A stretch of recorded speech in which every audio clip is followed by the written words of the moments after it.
Maliing disenyo ng DPWH King Delta Dike Project. Itiing reklamo ng Masantol Mayor Dan Gintu, kareng opisyalis ning ahensya. Eya kanu dinala ning proyekto king ustong proseso kalupa ning public hearing. Anya pakisabi ning alkalde, tuknangan pamuing pamanibag kareng diki. Ay ning balita ng Joy Diwa. Migsalita na ng Webis ing alkalde ning Balen ning Masantol ay Mayor Dan Gintu, parikilking sitwasyon na aarapan ning kayang Balen asaklo ning Delta Dike. Itilibutad ding isyong pilatan ng Department of Public Works and Highways Region 3 ang poreng residenteng mig-protestang apektado king gagawang proyekto ning ahensya king pamagtibag dareng di kaya magumpisa inyang banwang 2014. Ing maling disenyo ing tutumbukan ning alkalde keting mismong galo ning DPWH nuno ka rin sa lungat yaking kinlaro ng DPWH Regional Director Antonio Molano Jr. apepa siyag aalaya kanong sinirang DK ing karelang ahensya nune plasdan ing mismong dinemolish dareti pauli ning illegal na lugal ang meging sangkan ning ditak-dita kapangatibag ning parti ning plasdan. Kasi hindi ke binadgetan ng apon yan 1 billion. Kung alam hindi ako nagkakamali 1 billion ng ang nabuong Pampanga Delta yun. Tapos ngayon gigibayin lang natin sa maling disenyo ng ating mga nanunungkulan sa public works. Wala tayong tutol dyan. Hindi ko tinututulan pero pag-aaralan natin. Ngayon pinapahinto ko yan. Wala munang demolition na mangyayari kasi nag-arsenta, nakita naman niya kahapon. Nagrarally na yung mga tao. Sabi ko, sige gumawa lang tayo ng ganyang pagpupulog sa baryo tapos pupunta siguro tayo, makikipag-meeting kami sa DPWH. Pigmasyas ng Mayor Gintu ay ayaman dinalan ing departamento king proseso ng public hearing o konsultasyon bayo gewa ing makantining galo. Anong nangyayari? Bigla silang magpaparating ng pondo. Biglang magugulat ka, may gagawa doon, hindi man sila dadaan dito. Yung design nila, hindi man ikukonsulta sa LGU. Ang gusto ko sana sa kanya, palagi ko sinasabi, mga boss, walang problema, sige, magparating kayong pondo, bakit hindi?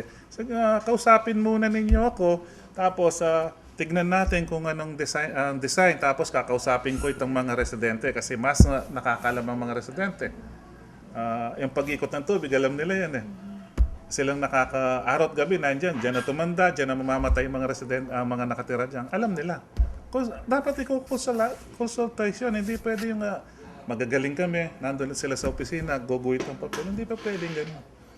Kaya nagkakaproblema tayo. Kaburyan dareng residente ning Masantol at tuknangan pa in pamagtibag.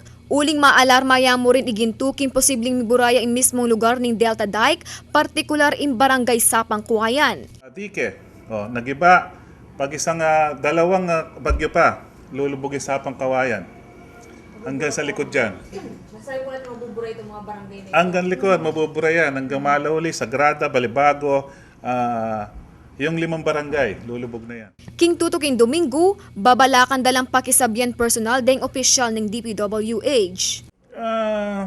Siguro mga next week magpapa-schedule ako sa kanila tapos susulat ako na itigil muna kasi palagi ko sinasabi itigil yan kung may ang kabila pumapayag sa dulo doon muna umpisahan nila, hindi yung portion ng Masantol kasi may problema kami, may lalatag kaming magandang plano sa kanila. Ela kanutok nang deng mata sa opisyalis ning Masantol, bang paglaban ing binyang antimong tuturing maragula perwisyong binyeda kanureti, karas king kabiyayan dareng manasan. Papail kami, may kinuha na kaming abogado para dyan umawak doon sa mga nagrarally kasi dapat bigyan sila ng abogado kasi dapat dokumento namin ang ibang pinag-uusapan dyan tsaka yung aksyon namin. Baka naman magkakaso naman ako kapag hindi ako nagkonsulta sa mga abogado.